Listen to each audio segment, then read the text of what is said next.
Hello and welcome to the Munro Method Clancast. I am Jason Munro and this is episode 65. Now this will be going out on the 29th of December. I'm recording it before Christmas, obviously, because I'm going to have some downtime, so it's going to be weird for me to talk about Christmas in this way, but by the time you're listening to this, Christmas should have been and gone.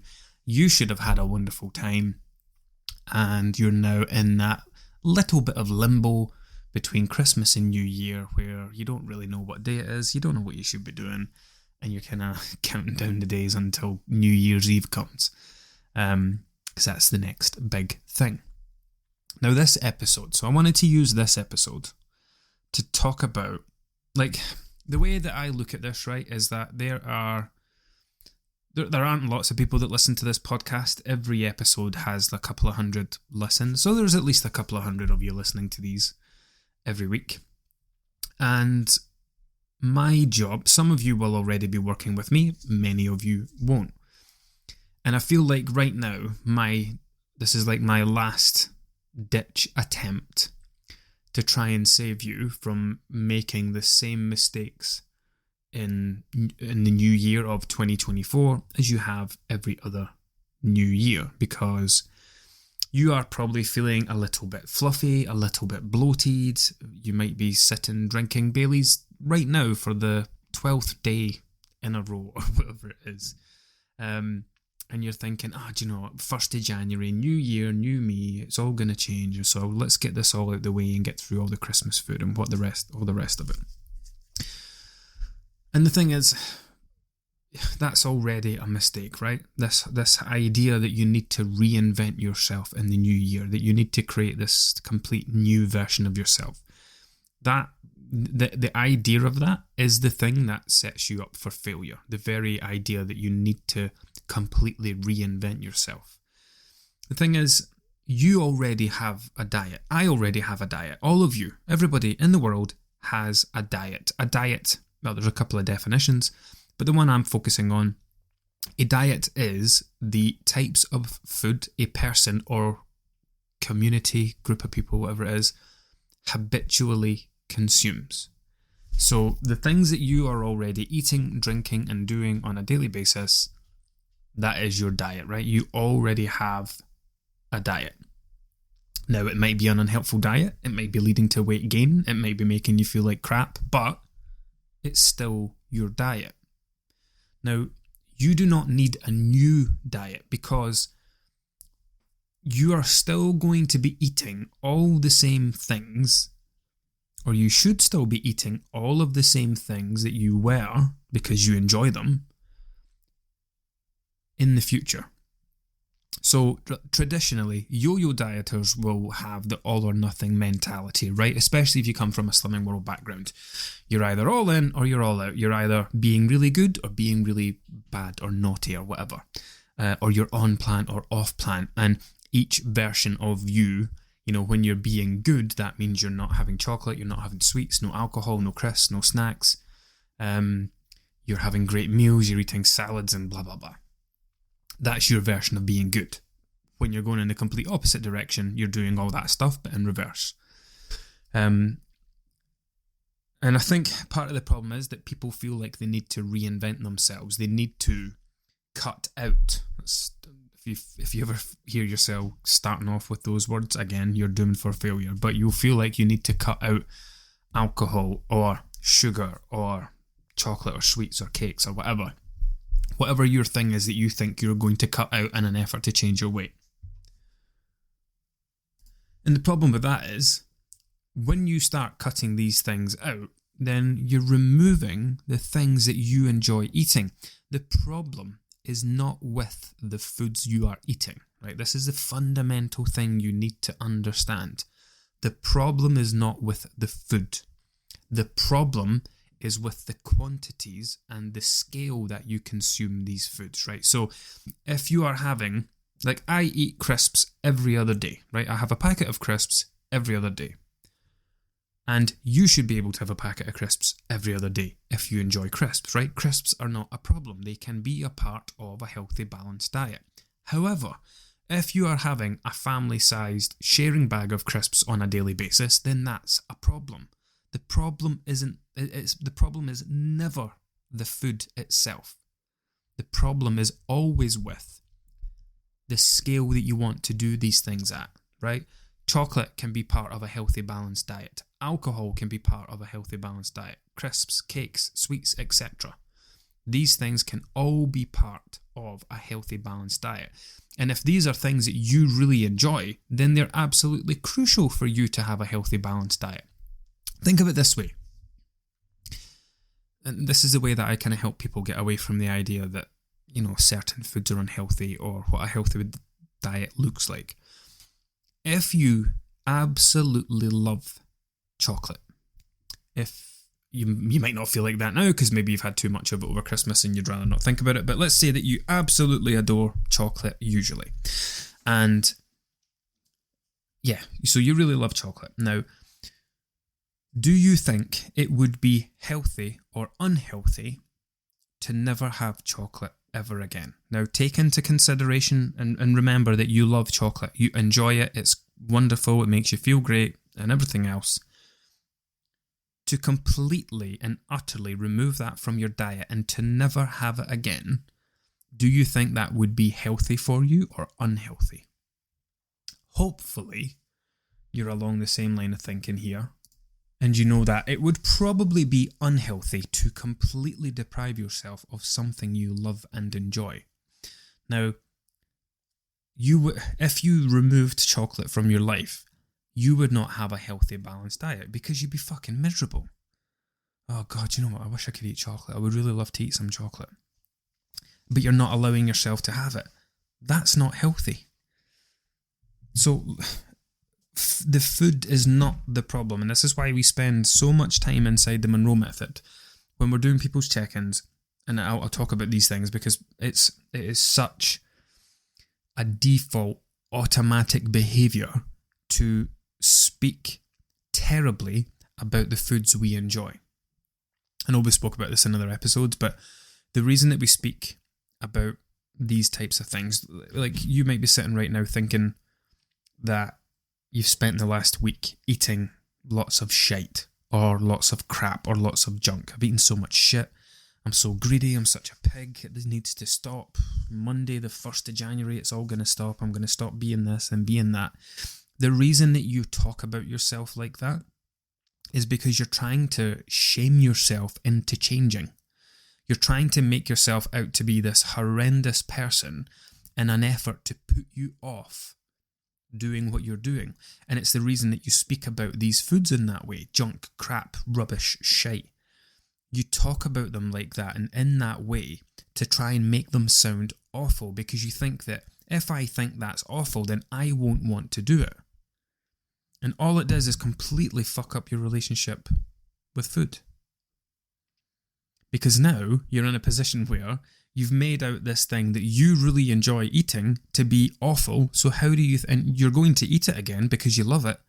But every time you speak about these foods or think about these foods in a terrible way, you're ruining the food for you. You can't enjoy it. Yes, you'll eat it and you'll enjoy the taste of it and you'll love it at the time, but you'll feel like shit afterwards because the more and more you make that food out to be a monster, the more and more you remove your ability to enjoy that food. So all of these things, everything that you, especially when you think about the past week, everything that you have been eating, drinking and doing, you have been doing because you enjoy it, because you like it. You've probably not enjoyed the scale that you've done it at times. Maybe on Christmas Day, you know that you overate. Maybe you woke up on Boxing Day regretting it a little bit. Maybe you've experienced the usual kind of regret or guilt or maybe even a little bit of shame about your eating actions. And I totally get that. But it's really important going into next year, if you do not want to make the same mistakes that you have last year and every year before, you need to understand that food is not the problem, right? The food is never the problem. I eat all of the things that you eat. And I always have done. I say this all the time that I have always eaten exactly what I've wanted to eat when I've wanted to eat it. Always. That's never changed. I've always done that. In my 20s, it led to me being a 14-stone version of myself because what I wanted to eat was takeaways in large quantities, sweets in large quantities, drinking alcohol in large quantities, right? That's what I wanted to do, and I had as much as I want whenever I wanted, and that led to me being 14-stone Jason. At 38 years old, I eat whatever I want whenever I want. However, it leads me to be I don't even know what weight I am anymore, 11 stone version, whatever, of myself. And it's still not changed. I'm still eating what I want when I want. But what's changed is the value that I place on my health, the kind of life that I want to have, the value I place on my body and the quality of life I have. I don't want to wake up every day feeling like dog shit like I used to do. And that has then spilled over into the way that I eat and or drink. So over the last couple of weeks, I have done everything that you've done. I've had mince pies, I've had cheese and biscuits, I've had chocolates and sweets and more alcohol-free drinks than usual. And that it's been done in a positive and healthy way. I'm not going to, sorry, I'm saying like, I'm half between talking to you as if I'm doing this after Christmas, and I'm halfway between remembering that it's the 21st of December today, right? But let's just pretend I'm in the future talking backwards. I will eat and drink all the same things that you have, and I will not wake up every day feeling terrible about the decisions that I made the day before because I don't choose to overconsume. So if one person can eat chocolate and get on with their life, and another person can eat chocolate and feel like the world's crumbling around them, if two different people or if multiple people can eat the same food and feel different things, then it's not the food that's the problem, is it? It's what the person thinks and feels and believes about that food. It's what they attach to it. That's the problem. And if you do not want to make the same mistakes that you've always made in 2024, then you're going to have to stop thinking about, what do I need to cut out? What do I need to stop eating? What do I need to restrict? What do I need to not allow myself to have? Because that is just the path that will take you down the same road that you have always gone down. And here you are on the 29th of December or after, listening to a podcast because you are at the age of, insert your age here, and you still have weight problems. You're still chasing the scales up and down. You're still looking for diets. You're still looking for information and help to change your weight. If you think about it, right? I have worked with people in their early 20s who have their whole lives ahead of them, and I have worked with people in their 60s. Can you imagine if the thing that you put the most time, effort, energy, and money into was trying to change your weight? Can you just imagine that? Imagine all the things in your life you want to accomplish, all the things that you say you don't have time for, all the books that you don't read, all the hobbies that you don't pick up, all the things that you don't do because you think you don't have time. And now at insert age here, how much time, energy, and money have you dedicated to this one area of your life trying to make a change to your weight? And ultimately, getting nowhere because here you are still trying to make a change to your weight. So listen, going into next year, remember that food is not the problem. Food is not your enemy. It is the scale that you do these things at. It's the quantities that you have them in. Why is it you want to have things like that? Why can't you, why is it you want to have the whole sharing bar of chocolate and not just 4 squares? Why does it have to be the whole sharing bag of Walker Sensations and not a 30-gram bowl of them, for example? It doesn't matter the scale that you do it at. If I have 1 mince pie, I've had a mince pie. If I have 12 mince pies, I've had a mince pie. The outcome's still the same. It's just it all comes down to the scale and the quantity that you do it at. But a lot of the reason behind why we do things at scale is driven by these thoughts that this is bad, this is unhealthy, this isn't good for me, I shouldn't be eating this, I'm not allowed to eat this. And then you have the thing and then you feel shit about it, and then that's where the whole fuck it, might as well keep going. I've already started, might as well continue. That's where that comes from. So, going into next year, that's just part one of it, right? The biggest thing I can leave you with for 2024 is that if you want, like, anybody can make a change to their weight, anybody can go on a diet, anybody can lose weight. Stick to something well enough for long enough and your weight will come down. But your weight is not the problem. It never has been. Your weight, your weight isn't the reason that you are overweight, right? It's not your weight's fault. It didn't do anything. Your weight is the outcome of your thoughts, your beliefs, your choices, your decision, your habits, your behaviours. All of those things combined, and they're unique to each person. We all gain weight in the exact same way, each and every one of us. If you have a human body, you have gained body fat because you have consumed more calories than you need. You only need X amount in a day, but you've put in an extra 5, 6, 7, 800 a day. Your weight has increased to the point where your calorie burn now matches the amount of calories that you eat, and you are living at a, insert weight here, version of yourself, right? That's how it works. But while we all gain weight the exact same way, we all arrive at it in completely different ways. Somebody might have an emotional attachment to food. Somebody might eat when they're sad. Somebody might eat when they're stressed. Somebody might snack to procrastinate. Somebody might like to snack late nights in front of the TV. Somebody eats in secret. Somebody eats every time they're in the car. Somebody doesn't eat any main meals and prefers to graze all day. The list is endless, right? We all get there in different ways, and it's never down to any one thing. It's a combination of these things. To go on a diet, to try and address your weight directly, is a mistake. The minute you say, I am going on a diet, you have already failed. The minute you set out with a weight loss goal and your intention is to get your weight down to a number, you've already failed. You'd be as well not starting. Because when you set out with that mindset, with that diet mindset, you are setting out with the intention of, I am going to stop being myself for a little while. And remember, that's the problem. It's you that's the problem. Not necessarily you, but it's the combination of things that have led your weight to where it is that's the issue. What happens is, when you go on a diet, if we think about basic problem solving, okay? Basic problem solving. Let's say I have a drip coming down from my ceiling, right? Now, and it's created a little hole in my ceiling. Now, I can go up there and put a big bit of gaffer tape on it and the drip will stop. Right? That's what going on a diet is like. You're trying to address the end result of the problem. There's a drip. I'm just going to put a big couple of strips of duct tape up here. There we go. The drip's gone.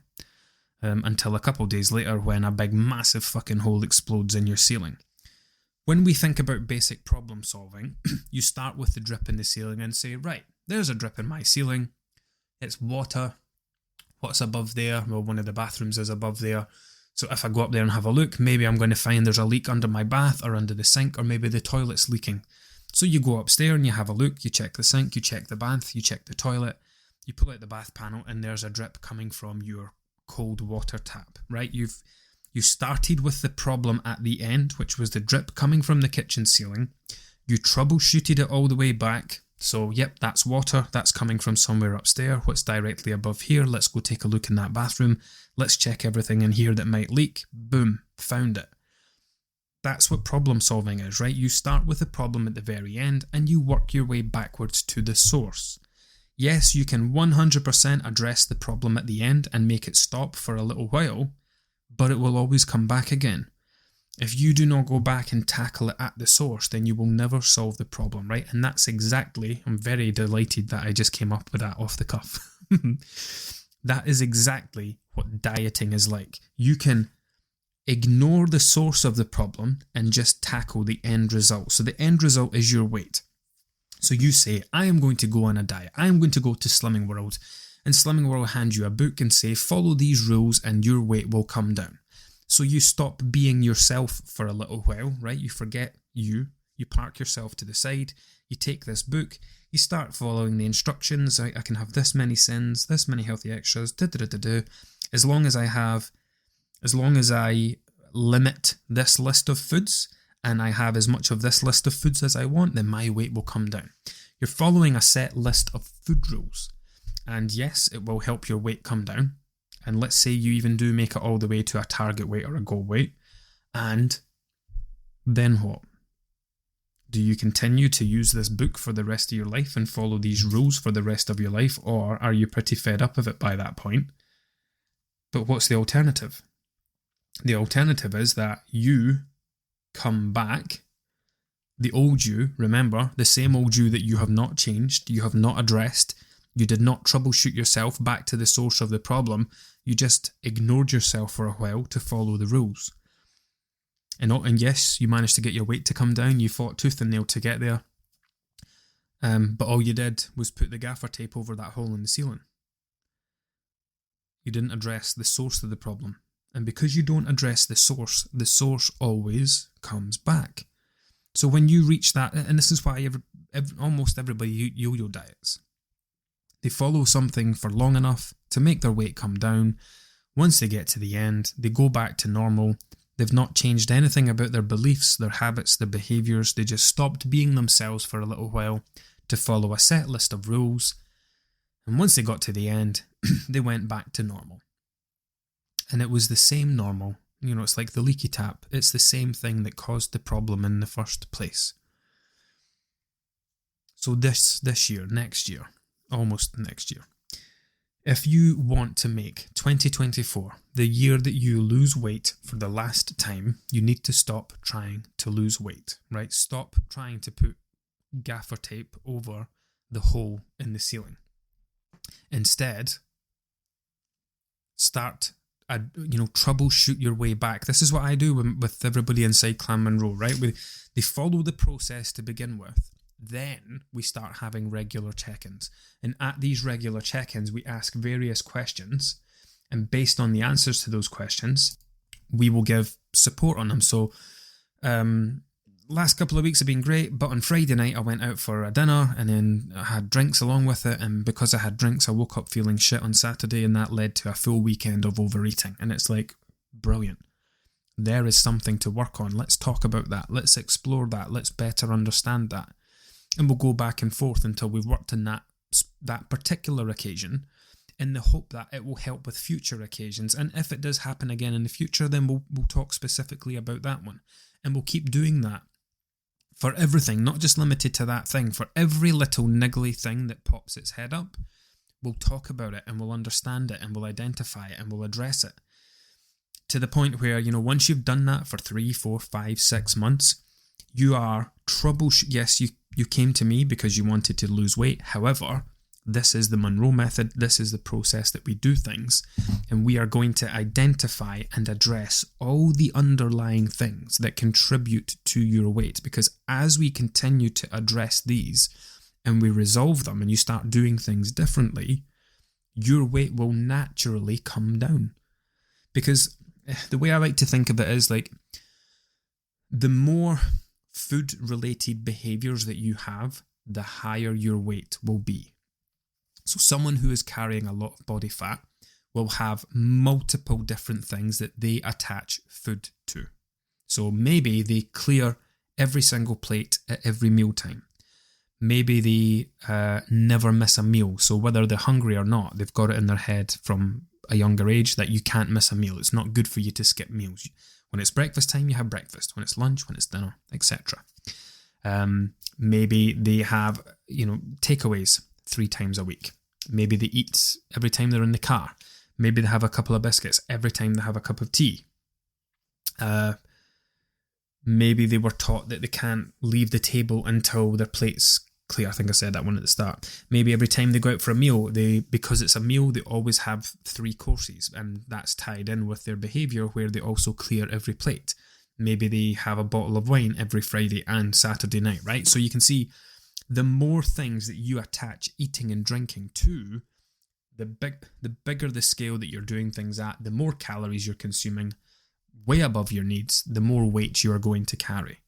And the way that we do things, it's about troubleshooting each of those to bring those down. So, for example, if you can get someone to work on, in that example with that person, if I could get that person to get into the habit of stopping eating when they start to feel full, that's one behaviour resolved, right? That's a few hundred calories saved every mealtime. If you can get them to ask themselves if they're hungry or not. Am I hungry for breakfast? Yes. No. No? Well, I'll not have it then, right? That's another one you've resolved. If you can get them to start thinking more carefully, if you can resolve the clearing every plate thing and getting them to stop eating when they start to feel full, when they go out for a meal, before they start that meal, they can say, do I really need 3 courses? Do I want 3 courses? Let me look at the dessert menu first. Do I want a dessert?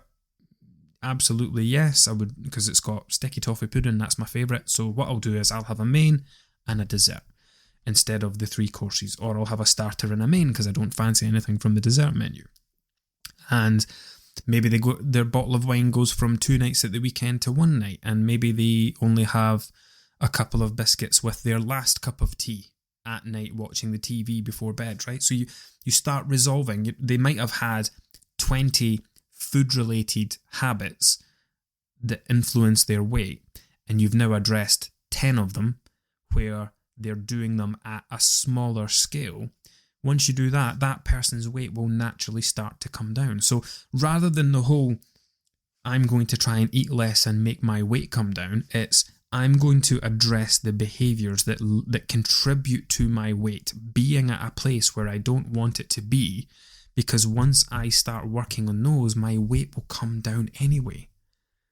So, and you could do that, like, let's say someone is 18 stone and you work on 2 of their habits and they do great with them and their weight comes down to 17 stone.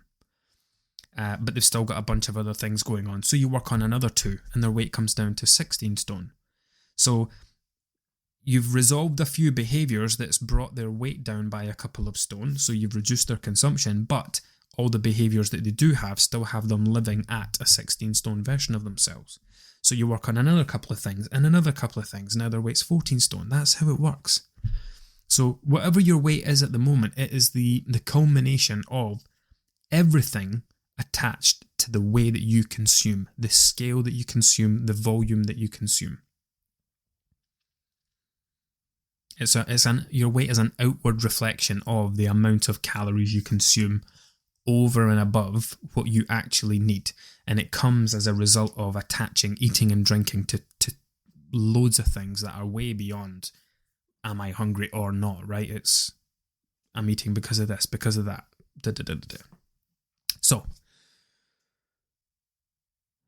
is that enough to round that off on? I think that is. Wow, well, Jesus, 30 minutes. So, yeah, I think the two for 2024, I think the 2 big things that I am going to be hammering on social media is helping people improve their relationship with food by reducing the demonizing of food, of shaming food, of trying to shame yourself into changing by making food out to be a monster, because all that does is completely fuck up your relationship with these foods. And getting rid of this idea that you need to diet to lose weight. You do not need to diet to lose weight. You have dieted to gain weight. Remember, your diet is everything that you eat and drink. You already have a diet. We all already have diets. You do not need a completely new one. You just need to do a little bit less of one side of things and a little bit more of the other side of things. Because that's all it is. It's like a needle. The needle's too far in the one direction. The problem isn't that you're eating chocolate, crisps, cakes, takeaways, drinking alcohol. That's not the problem. The problem is that you're doing too much of it. What you need to do is scale that part down a bit, and you need to scale up the meals, the balanced meals. You need to eat more protein. You need to eat more fruits and vegetables. Yes, you can still do all the other stuff, 100%. And that, inside the Munro Method, that's what we completely encourage. It's a completely inclusive diet. We don't tell people to stop eating things. We don't put them on guilt trips for going out for a meal or eating a takeaway or whatever. What we do is look at their diet and say, right, based on looking at your nutrition, things are leaning a little bit too heavily that way, right? So I don't want you to stop doing that thing, but I would like you to try and scale it down a bit.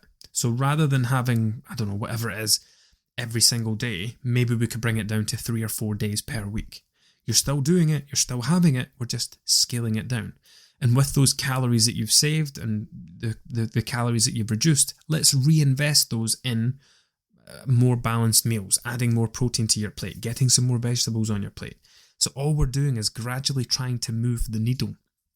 Because the more the needle goes in either direction, your weight's either going way up or it's coming down. So all we're trying to do is shift the needle, and that comes from just changing the scale of that you do things. It's not about eating less. It's not about trying to make yourself more hungry or anything like that. It's just about shifting the balance of your diet to make it a little bit more helpful and a little less unhelpful. So, 2024, you do not need to reinvent yourself. You do not need to restrict things and cancel things and remove them from your diet and try to never eat them ever again, especially if you bloody enjoy them. That's ridiculous. You just need to scale one side of things down and scale the other side of things up. You will create a balanced diet that will still include everything that you have always eaten and drank, just changing the balance and the level and the quantities of them. And if you need help with it, you know where I am. Come and join the Munro Method. Before New Year's Day, well, no, I'll leave things open on New Year's Day, but we won't be taking on new members until February. We're going to close the intake after New Year's Day. Or if you are absolutely determined that you're going to go back to Weight Watchers or Slimming World or whatever else for the 30th time because you think it's going to be different this time, then go get that out your system, and 6 months down the line when you've lost weight and put it back on again and maybe you'll realise that it's not helping, I'll still be here. But enough from me today. If you are listening to this before your New Year, Happy New Year. I hope 2024 gives you everything you want in life and you have a lovely time celebrating. And I will be back with season 2 of this podcast. I can put things into seasons, or maybe it is on season 2. Whatever season this is on, it will be on the next one from January the 5th, which I think is a Friday. So I will see you back here in 2024.